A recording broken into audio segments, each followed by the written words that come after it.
kind of already started talking about this earlier in the previous video. It is simplifying each expression and justifying each step. Alright, well, here's one of the things that you guys have got to realize. You got to realize like terms and all that. So what I'm looking at this is, I cannot add 8x plus 12 together. So somehow I have got to change this.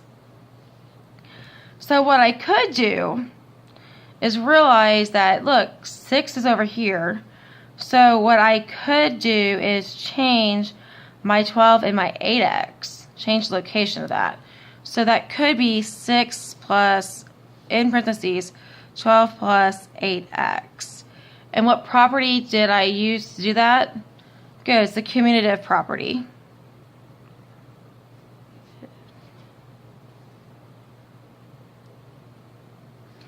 And it says to justify each step. So I have to justify this. I have to say that I use the commutative property of addition.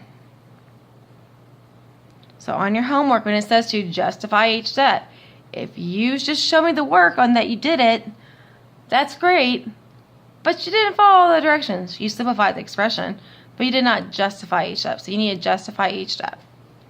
Okay, so then what would you have to do? Well, I would have to move the parentheses over, right? I would have to get the parentheses to the 6 and the 12. So in order to do that, 6 plus 12 plus 8x. What property did we use for this one? What property involves grouping?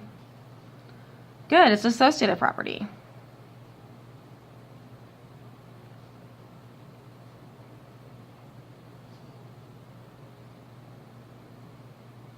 It's associative property of addition. Okay, and then simply we can just add, right? PennDOS tells us that we can do parentheses first. So 6 plus 12 is 18.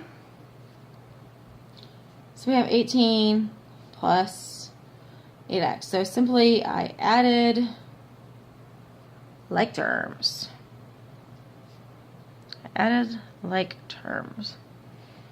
Alright, that would be my justification on this. And I know a lot of you guys are saying, hey, look, Miss Brewer, 6 plus 12 is 18. So we can just say it's 18 plus 8x.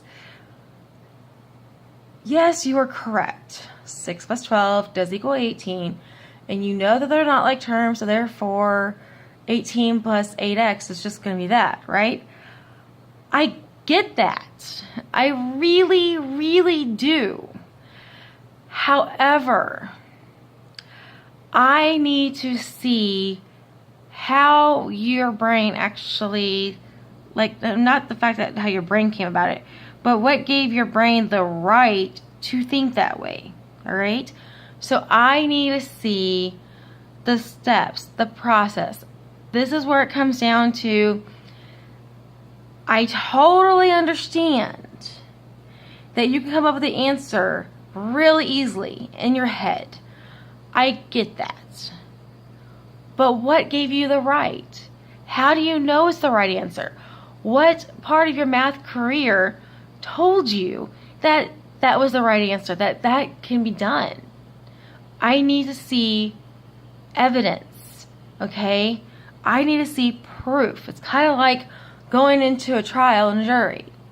You know, going to a trial. All right? You may know that that person is guilty. Okay, great. He's guilty. We all get that. All right? But in order to be convicted, in order to be sentenced, I have to have proof.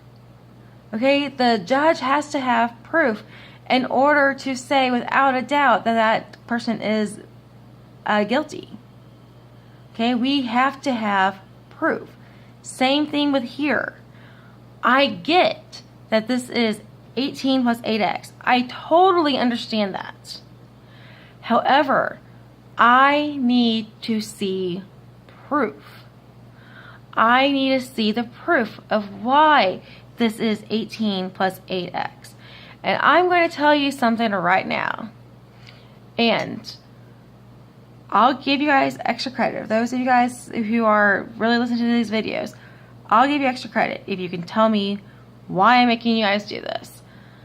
If you can tell me the story that goes behind why I'm really like dead set on this. When I was in, not college, was it college? Geometry, or was it formal geometry? It was one of my geometry classes. They required proof. They literally did proofs of everything, of why we can do something. And I never once had that training of being able to say, hey, look, this is what gives me that right.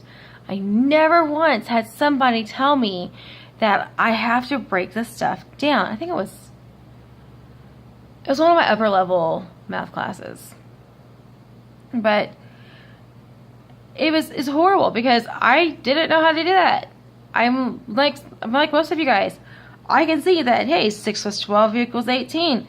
The 18 and 8x are not like terms, so the answer is 18 plus 8x. Okay, I'm very much like you guys on that. However, I wish someone would have told me to break it down, to explain why this is the case. Because I do believe that later down in my math career, that being able to break down something as simple as this is, which this is, would help me with my proofs when it came to geometry. Okay?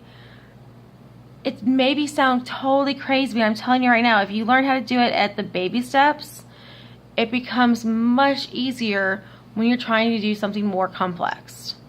Alright? So again, if you want extra credit, you can tell me the reasoning that Ms. Brewer is so adamant about this, and it's because this will help you out later down the road when you get into the higher geometry math classes. Because if you can do proofs now at this easy steps, you can do proofs later on. Alright, and that's pretty much what this is. This is proof. This is justifying each step. This is giving me the reasoning behind it. Okay? So let's look at this one. And I know that this one's very similar to the one we just did. So think about that.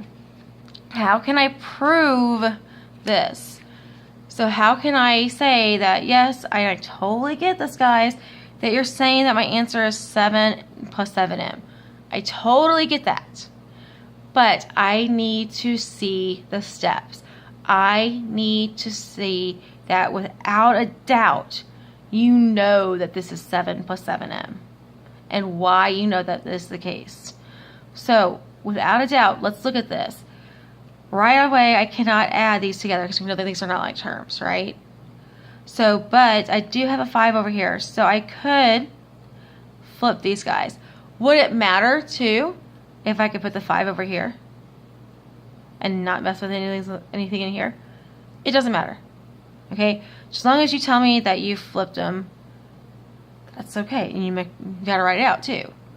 So I can write this actually as 7m plus 2 in parentheses plus 5. What gave me that right to say that? All I did was change the location, so if I'm changing how we communicate, it's the commutative. Commutative.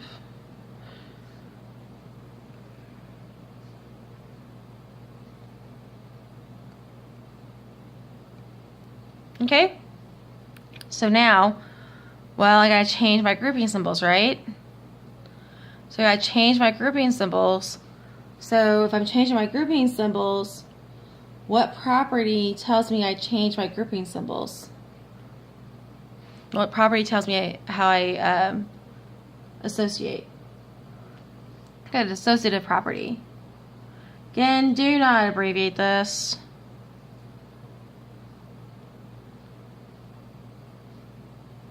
Again, notice I'm putting in of addition.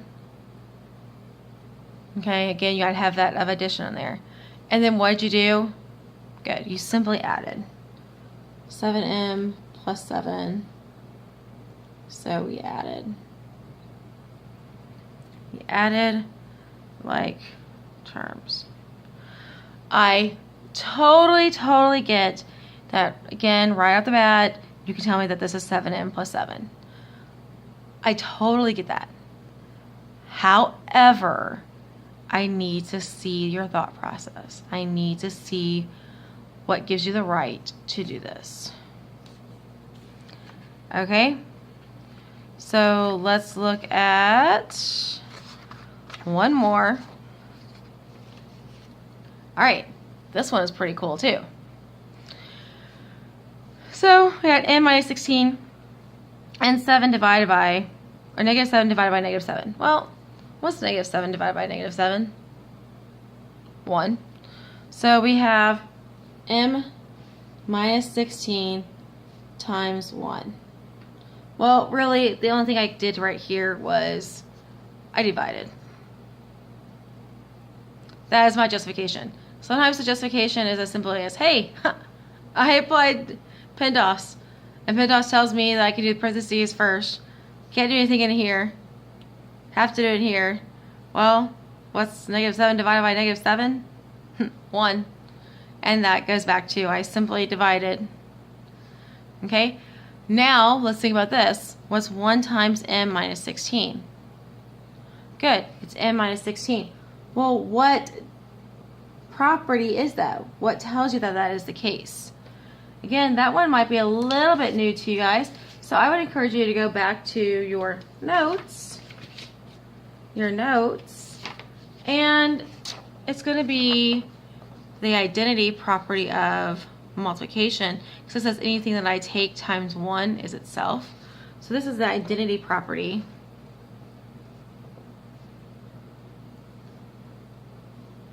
Identity property of multiplication. Identity property of multiplication tells me that anything times 1 is itself. That would be my justification. Again, it's sometimes the justification's not that complex. It's just literally it can be very simple, or it could be very elaborate. It just depends on how you want to go. But you cannot just simply tell me that the answer is m minus 16. You have to show me your work, and you have to justify each step. If you don't justify each step, I'm not giving you credit, full credit. Got it? All right. That concludes justifying each steps.